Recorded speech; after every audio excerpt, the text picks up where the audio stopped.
మాచర్ల ప్రజలకు శుభవార్త. లాయక కుట్టు మిషన్ మరియు స్పీడ్ పాలి తహ్రీడ్ కుట్టుదారుల కొరకు డీలర్ సయ్యద్ అజ్మతుల్లా దగ్గర లభ్యమవును. నాణ్యత గల దారాలు ఉన్నాయి. అతి తక్కువ ధరల్లో లభించును. కావలసిన వారు ఈ క్రింది అడ్రస్ ను సంప్రదించగలరు. Abdul Sattar tailoring material shop, KP street, బాదేపల్లిలో గల షాప్ ను సంప్రదించండి. మా సెల్ నంబర్ 9959। अस्सलाम वालेकुम नाज़रीन, NH-TV में आप सभी का इस्तकबाल है। जरचल्ला बल्दिया के बादेपल्ली पुराने बाजार के पेद्दागुट्टा पर वाक़े रंगा नायक स्वामी मंदिर के पास कोनेरू को नुकसान पहुंचाने की तिल्ला पाकर रुकन असम्बली जरचल्ला जनमपल्ली अनिरुद्ध रेड्डी ने मौके पर पहुंचकर मुआयना किया और मुकामी CI से बात करते हुए वाक़े के जिम्मेदार शख्स के खिलाफ मुकदमा दर्ज किया। बाद अज़ा उन्होंने मीडिया से बात करते हुए कहा कि ये अफसोसनाक बात है कि इस वाक़े में मुलव्विस शख्स के खिलाफ इलाके से कोई भी शिकायत दर्ज नहीं करवाई। उन्होंने कहा कि मैंने एक MLA की हैसियत से इस वाक़े के बारे में हर तरह से हुकाम से बात की और इसके जिम्मेदार लोगों के खिलाफ कार्रवाई की गई, लेकिन कुछ लोग सोशल मीडिया पर इसको झूठी तशहीर कर रहे हैं। अनिरुद्ध रेड्डी ने कहा कि मुझे सियासी फ़ायदे की कोई परवाह नहीं है। मंदिर पर सियासत करना कोई मायने नहीं रखता। इसको जाने बगैर कुछ हिंदू मजहबी तंजीमों की जानिब से बंद की कॉल देना दुरुस्त बात नहीं है। इस वाक़े की तमाम तरीक़ों से तहक़ीक़ात की गई और जिम्मेदारों के खिलाफ कार्रवाई की गई। अनिरुद्ध रेड्डी ने कहा कि मैं भी एक हिंदू हूँ और मैंने CI से दरख्वास्त की है कि जो भी हिंदू मजहब या मंदिरों के खिलाफ ऐसी हरकतें करता है तो इसके खिलाफ सख्त कार्रवाई की जाए।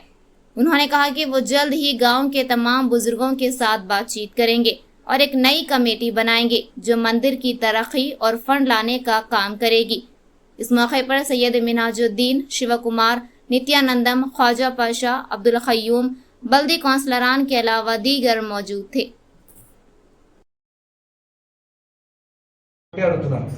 గత ప్రభుత్వంలో బీఆర్ఎస్ పార్టీ వాళ్ళు ఎవరైనా కానీ తప్పు చేస్తే పోలీస్ స్టేషన్ పోతే కేసు బుక్ కాకపోయేది. ఈరోజు ఒక్క నిమిషంలో నేను చూడగానే కేసు బుక్ చేయించి రిమాండ్ చేయిస్తే ఈరోజు మీరు దేనికోసం బంద్ పెట్టినారో కూడా నాకు అర్థమవుతుంది. మన 2019లో ఇదే రవితేజ అనేట ఆయనది, నాకు దీనిపైన కూడా నాకు డౌట్ ఉంది, దీనిపైన అథెంటికేషన్ పైన. ఇది ఎండోమెంట్ నుంచి వచ్చిన లెటర్ కాపీ, ఇది గ్రూప్లలోనే చూస్తున్నాను, అదే ప్రింట్అవుట్ తీసుకుని ఎండోమెంట్ వాళ్ళు కూడా ఫార్వర్డ్ చేసినాను, చెక్ చేసి నాకు చెప్పండి అని. దీంట్లో మేనేజింగ్ ట్రస్టీ అంట రవితేజ గౌడ్. నేను మిమ్మల్ని ఒకటే అడుగుతున్నాను, ఈ రోజు దర్నా చేసేటాలని ఒకటే అడుగుతున్నాను. 2019లో ఈ మనిషి అనేట ఆయన నిజంగా దేవుని మీద ఒట్టేసి చెప్తాను, నిన్న రాత్రి నాకు తెలిసి నేను రౌడీ షీటర్ అని చెప్పేసి, నిన్న రాత్రే నాకు తెలిసి నేను ఒక అటెంప్ట్ టు మర్డర్ కేసెస్ పైన ఈయన పైన ఉన్నాయని చెప్పేసి, ఇట్లాంటి మనిషిని పోయిన గవర్నమెంట్ 2019లో ఈయనకి ఈ టెంపుల్కి ఈ ఆర్డర్ కాపీ ఎవరు ఇప్పించినారు? ఆ రోజు మీరు ఎందుకు ప్రశ్నించలేదు? ఈరోజు బీఆర్ఎస్ నాయకులు మీరే కదా బీజేపీ వాళ్ళని రెచ్చగొట్టి ఈరోజు ర్యాలీ తీయమన్నారు. మళ్ళీ మీరు ఆ రోజు మీ నాయకుడు లక్ష్మారెడ్డిని ఎందుకు అడగలేదు? ఇలాంటి గూండాని, ఇలాంటి హంతకుడిని ఎందుకు ట్రస్టీగా వేసినారు ఈ గుడికని మీరు ఎందుకు ప్రశ్నించలేదు?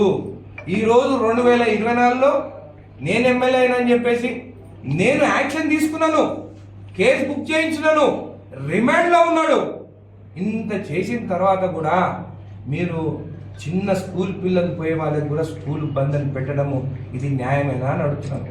జడ్చలలో పెద్ద మనుషులు ఉన్నారు, చదువుకున్న వాళ్ళు ఉన్నారు, యువకులు ఉన్నారు. నేను ఒకటే అడుగుతున్నాను, మతం పైన కులం పైన తీసుకొచ్చి రాజకీయాలు చేసేటోళ్ళని నమ్మకండి. నేను హిందువునే, మా కుటుంబం కూడా గుళ్ళు కట్టించినాం, మేము కూడా దేవుని భూములని కాపాడినాం, మాకు చిత్తశుద్ధి ఉంది.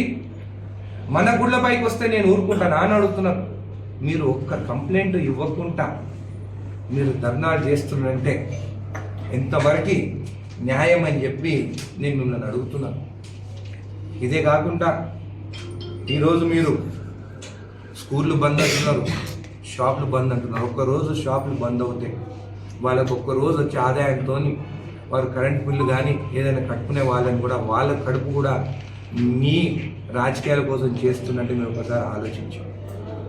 ఇంకొకసారి ఇట్లా ఇట్లా పోలీస్ స్టేషన్కి వచ్చి కంప్లైంట్ ఇవ్వకుండా కావాలని చెప్పి బయట ఇలాంటి పని చేస్తే ఊరుకునేదే లేదని చెప్పి నేను తెలియజేస్తాను. అయోధ్యలో రామ మందిరాన్ని కట్టినారు, మళ్ళీ అక్కడ ఎందుకు మీరు ఎంపీ గెలవలేదు? దేవుని పైన చేయకండి. మీరు రండి, డెవలప్మెంటా మేము రెడీ. ఖచ్చితంగా ఈ ట్రస్టీ అనేది దీని వెనకాల ఎవరైతే కమిటీ ఉందో అందరిపైన కేసులు బుక్ చేయమని, ఎవరు కమిటీలు ఉంటే వాళ్ళపైన యాక్షన్ తీసుకుంటారు, కేసు బుక్ చేస్తారు. కొత్త కమిటీ వేస్తున్నాము, ఎండోమెంట్స్ వాళ్ళే కొత్త కమిటీ వేస్తారు. నేను శివకుమార్ గారికి పెద్దలకు అందరు చెప్పినాను, జడ్చర్లలో పెద్ద మనుషులు ఎవరైతే రాజకీయాలకి అతీతంగా ఉంటారో వాళ్ళని అందరిని పిలవండి, దేవుని పైన భక్తి ఉన్న వాళ్ళని అందరినీ పిలవండి, వాళ్ళ దాంట్లో పెద్ద మనుషులని అందరినీ కమిటీలో వేయండి, వాళ్ళతోనే డెవలప్మెంట్ చేద్దామని చెప్పి కూడా మీకు తెలియజేస్తున్నాను. ఇలాంటి చిల్లరగా చేస్తే మాత్రం ఊరుకునేది లేదని చెప్తున్నాను. ఈరోజు మిమ్మల్ని అందరినీ విలేకరులను మిమ్మల్ని ఒకటే అడుగుతున్నాను, మేమేమన్నా తప్పు చేసినామా?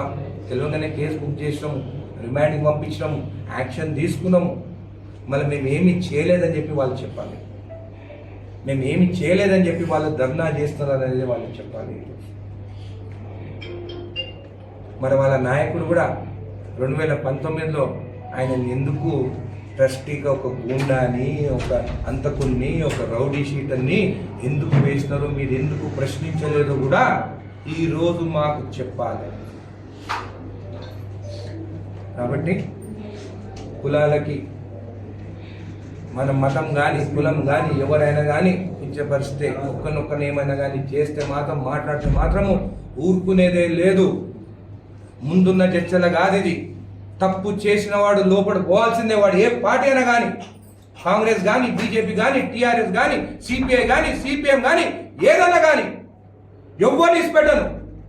కానీ రాజకీయాలకు మద్దతు తీసుకొచ్చి ఇష్టం వచ్చినట్టు రాజకీయాలు చేస్తే మాత్రము ఊరుకునేదే లేదు. పెద్దలు ఉన్నారు, దేవుడు ఉన్నాడు, అందరు చూస్తున్నారు మీరు ఈరోజు ఏం చేసేది అనేది. ఇంత నీచ రాజకీయాలు. పోలీస్ స్టేషన్ ఫోన్ చేస్తారు కానీ కంప్లైంట్ ఇవ్వరా? కంప్లైంట్ ఇవ్వకుండా కేసు బుక్ కావాలనా? ఏం రాజకీయం మీది? ఇంకొకసారి ఇట్లాంటి రాజకీయాలు చేస్తే అప్పుడు నేనేందో చూపిస్తాను మీకు. రండి, పోలీస్ స్టేషన్ రండి, కంప్లైంట్ ఇవ్వండి. నేను ఈరోజు మిమ్మల్ని అందరూ అంటున్నాను, ఆ కమిటీ పైన మీకు దమ్ముంటే పోలీస్ స్టేషన్ పోయి కమిటీ వాళ్ళ పైన కంప్లైంట్ ఇవ్వండి. నేను చెప్తే కంప్లైంట్ ఇచ్చినారు, మరి మీరు ఎందుకు కంప్లైంట్ ఇవ్వలేదు?